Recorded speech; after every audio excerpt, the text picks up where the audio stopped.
12వ సూత్రము అభ్యాస వైరాగ్యాభ్యాం తన్నిరోధః.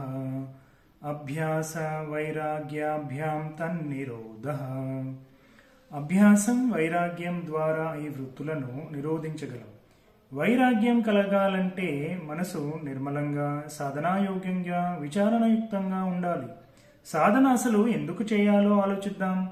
మనం చేసే ప్రతి కార్యం కూడా సరస్సు పై భాగంలో కదిలే అలలాంటిది.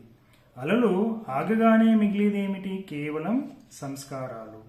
శబ్దాది విషయాల అనుభవాలు అదృశ్యం కాగానే వాటి వల్ల ఏర్పడే సంస్కారాలు నిలిచిపోతాయి. అనేక సంస్కారాలు కలిసి అభ్యాసం అనేది ఏర్పడుతుంది. అభ్యాసాన్ని అపర స్వభావం అంటారు. సాక్షాత్ స్వభావం, సంపూర్ణ స్వభావం ఇవి కూడా అభ్యాసములే.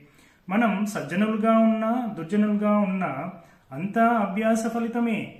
కాబట్టి ఒక అభ్యాసాన్ని అలవాటు చేసుకోవటానికి లేదా వదిలిపెట్టడానికి మనం సమర్థమై ఉన్నాం.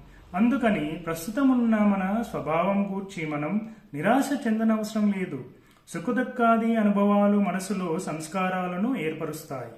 ఈ సంస్కారాల ఫలమే మన శీలం. ఎలాంటి సంస్కారాలు మనలో బలంగా ఉంటే మనకు అలాంటి శీలం ఏర్పడుతుంది. సత్సంస్కారాలు విశేషంగా ఉంటే సత్ప్రవర్తన అలవడుతుంది.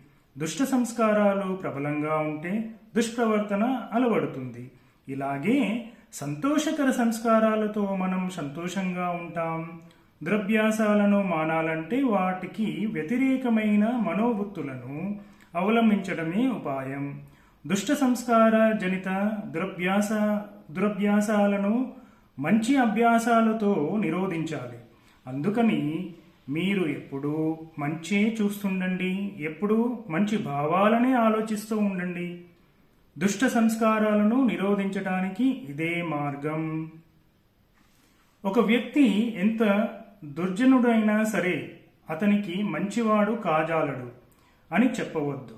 ఎందుకంటే అతని ప్రస్తుత వర్తనం అతని అభ్యాస ఫలితమే కదా. నూతన సదభ్యాసాలతో తన పూర్వాభ్యాసాలను అతడు నిగ్రహించవచ్చు. అభ్యాస ఫలితమే శీలం. కాబట్టి మంచి అలవాట్లను అలవర్చుకోవటమే శీల సంస్కరణకు మార్గం. Thank you.